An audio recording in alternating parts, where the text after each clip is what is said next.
Hi, good afternoon. You spoke a few times about insanity.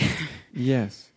And Human insanity. yeah. So I have a lot of fear about that. About insanity? Mm-hmm. Ooh. What do you fear about insanity? I notice that there's a part of me that's persistently, even though I know a larger truth, that persistently goes with something that's not, goes with the fear, Mm-hmm. and goes with thoughts of fear.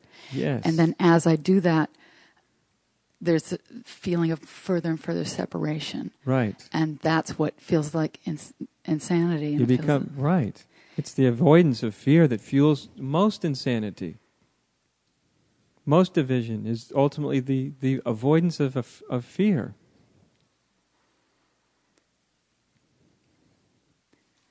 And so what if you don't avoid fear? Because fear is just fear.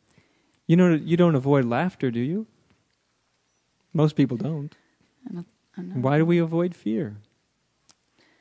It just seems to be there in every moment, every situation. There's something to fear, and that's what I keep believing in, even though I know it's not so.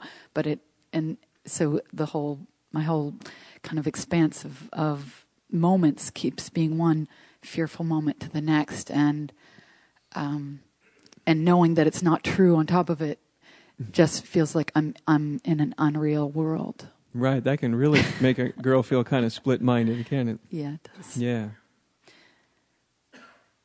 My oldest sister is psychotic, and I've always felt very related to her in a way, like that could be me in some way. Sure, I mean, psychosis is just the next logical progression of where most people already are. Mm-hmm. Right, most people are very. I mean, you just take what most people are doing and ramp it up a few degrees, and we call it psychotic. Most people actually believe the voices in their head, believe it or not. A psychotic just takes it just a little bit farther, but not much. I know it's not. That's why it's not that funny to me, because it really feels right. It doesn't feel that far away, and it's not very far away. Not very far away at all. I'm not trying to scare you. No, I know. It doesn't scare me because that's how, I mean, Good, you know you're it. not scared, right. Right. Whatever it is that I want, that I'm keep believing in more than the truth, or that I'm invested, there feels like there's an investment in unreality, Yes, it's really called you. Mm-hmm. That's the investment.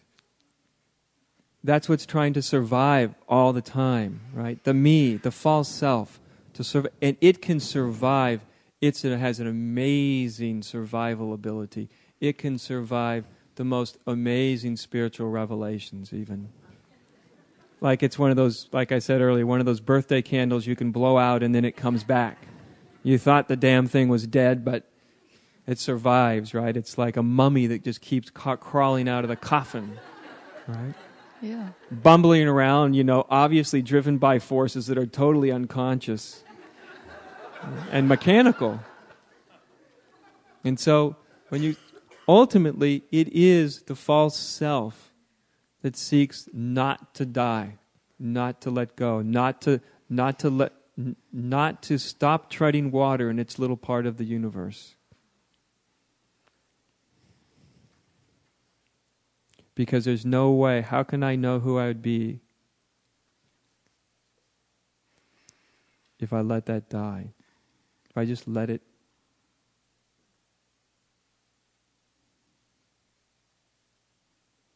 go.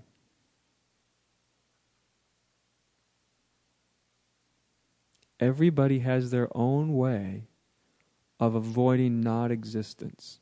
Mm-hmm. Some people it's anxiety. Some people it's excessive thinking. Some people it's excessive shouldn'ting.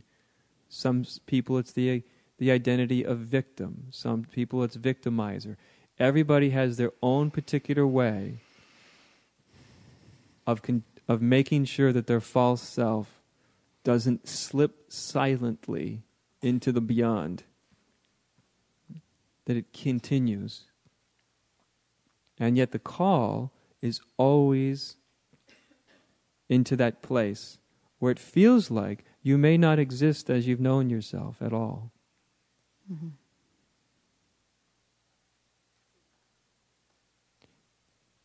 And even to speak, when we speak about it, like right now, you can feel inside, there's the call, that place that's totally silent, where there's no guarantees, where nothing's being spoken, nothing's even being heard.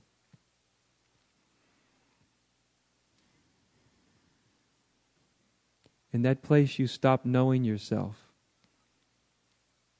You unknow yourself. You don't know which way's up or down or right or left. Everything you thought you knew the minute before starts to fall away.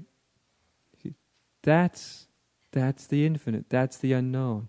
That's the place that we're all inextricably drawn to and then tend to hesitate. I want to take a good bath into the infinite, but I want to come back to talk about it. I want to come back to reflect on it. But there can be just a very simple letting go. Mm-hmm.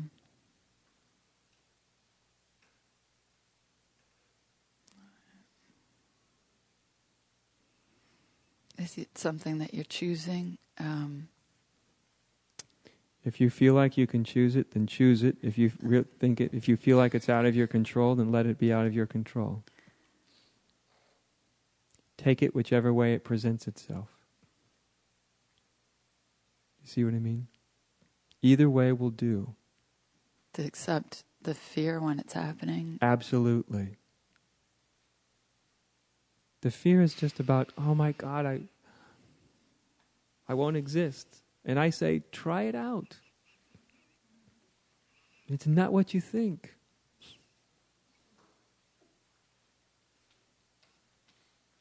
Okay. Do you get the feeling? It's that silence. It's just waiting there. Mm-hmm. Everything else is actually just an adaptation. You may adapt better to treading water on the void, but everything else is sort of a way of adapting to that, to treading water. Everything we do, all of our maneuvers, 90% of our spirituality, it's all various ways to continue to exist.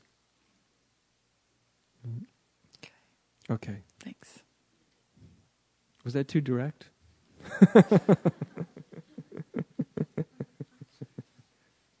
The funny thing is, the amazing paradox is that we're not letting go into death, we're letting go into life. What you realize is, only in retrospect, you realize, God, I really kind of didn't exist for the last 30 years or whatever. Like I was a mummy. No wonder somebody got the idea for being a mummy. It's just somebody stumbling along, barely actually conscious of what was happening. Of course. But at that moment, it can all feel very, very real. Very, very real. It helps when you really want the truth more than you want anything else. Ultimately, that's all that does it. And I don't mean, I want the truth more than I want anything else. That's not it. That's not really so authentic in the long run. It's impressive, But it's not, it's simple. It's just, I actually want the truth more than I want anything else. It's just an underlying fact of your existence when it's there. You don't have to ramp up for it. You don't have to psych up for it. No Richard Simmons jumping jacks need be applied. No hooray and psyching yourself up. It's just to realize, wow, this is the most important thing. And I'm going wherever it goes. I'm not leading it. I'm letting it take me wherever it goes. And wherever means wherever.